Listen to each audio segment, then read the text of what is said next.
let's talk about chapter 1. This is a very interesting chapter which sets the premise for the rest of the text. So here the starting off itself is that with Dhritarashtra asking about what is happening in the war, and the explanation of how Duryodhana gets afraid by looking at the Pandava army. Although numerically they are much bigger, they have 11 Akshohinis and Pandavas have only 7, but Duryodhana is afraid. He is looking more at the great warriors, and when he talks to Drona.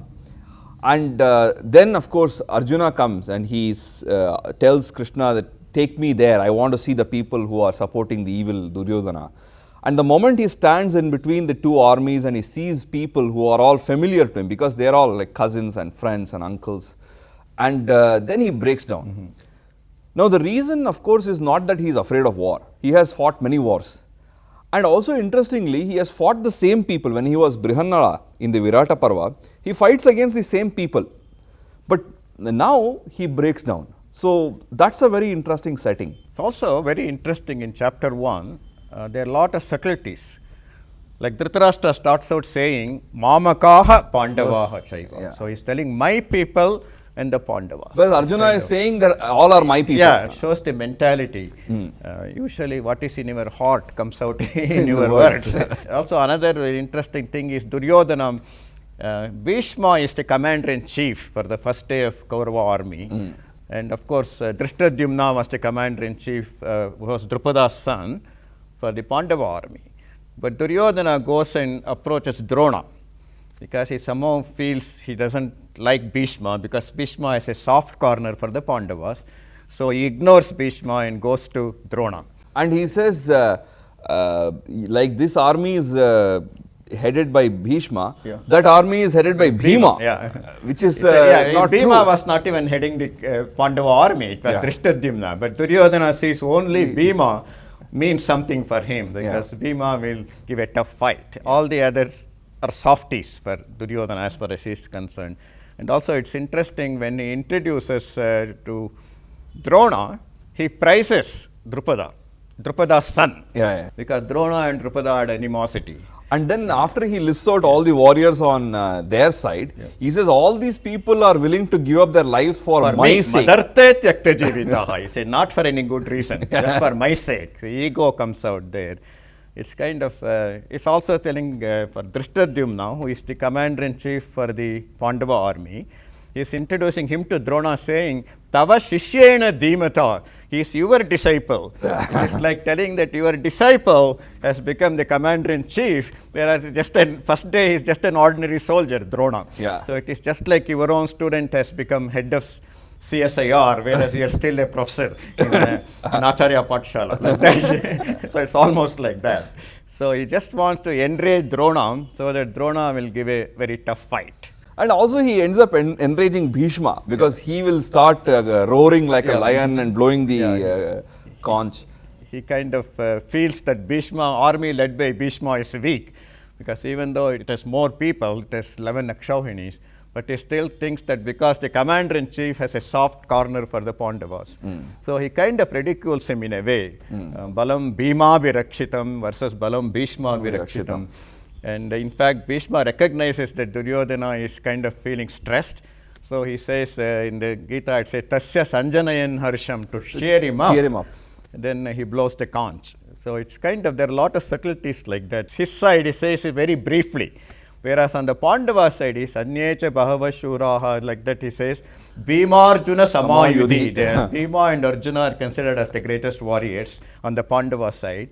And he says many of them on that side are like Bhima and Arjuna. In fact, he gives extra credit. I don't think there were that many people equivalent to them, but he grants that kind of power just to show. And also it's kind of an interesting thing, even today in the media, if the media is supporting one political party, they paint the other politician as really powerful and going to win a lot of votes and has great influence, which is much more than what they really have. Exactly. They create paper tigers, basically. Same thing was done with Saddam Hussein, who was made a paper tiger by the media. Not by the politicians, but by the media made it.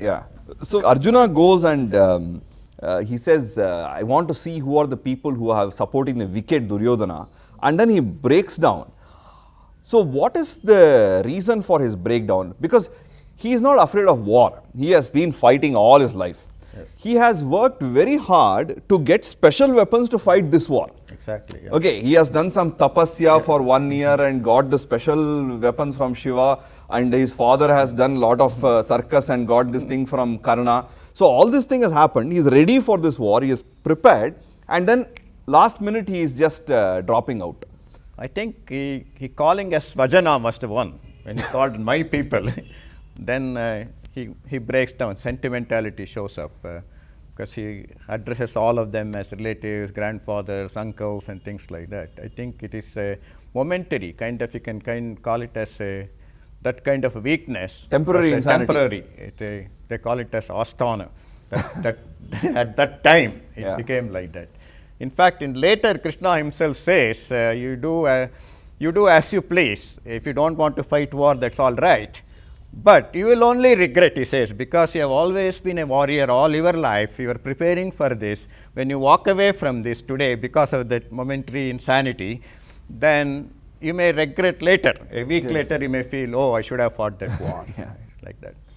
So Krishna himself says that. Whereas he doesn't tell anything to Balarama. When he says, I am going to walk away and do that's very interesting, because Balarama was sure he didn't want to fight. Yeah, he doesn't ask. He said he will go away on a pilgrimage, and he only shows up on the final day when Duryodhana and Bhima are fighting. Krishna never stopped him because he had no doubt. He was sure.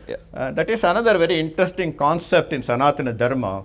We don't give advice unless it is sought. You don't keep on going, okay, distributing advice. Only when it's sought you give. Otherwise you kind of accept. You let go. And later he says the same thing in 18th chapter also, that don't give this advice to people who don't want. People who are not ready, who don't want, don't give this. Then another thing that Arjuna's point of view, he suddenly begins to worry about the dangers of war. He says, oh, if there is a war, then you know, families will be destroyed, and when families are destroyed, then the women of the families will get violated, there will be anarchy in society. So he suddenly gets worried about having a war, because basically any war results in to that, this whatever it's a logical says. conclusion. It's a logical conclusion. But he has this argument that there will be chaos in society, I don't want it. That is another aspect. Chaos in society. Then he stretches it. So what is so bad about chaos in society? There have always been wars, there is always these things happen, the society corrects itself. But he leads it into that chaos, he connects it into something else, where he says that all these ancestors who are already departed, all our past ancestors down to Shantanu, or even earlier, even Atri. All the way, the family tree we mentioned, their redemption is somehow dependent on what their progeny keep doing, like all the Shraddhas and Tarpanas, all the post-death rituals. These are done, and this is like a Christmas light running from your home down to the road. It doesn't matter where you cut that, all the light goes off. So it's almost like that, this link from the earliest ancestor down to the present.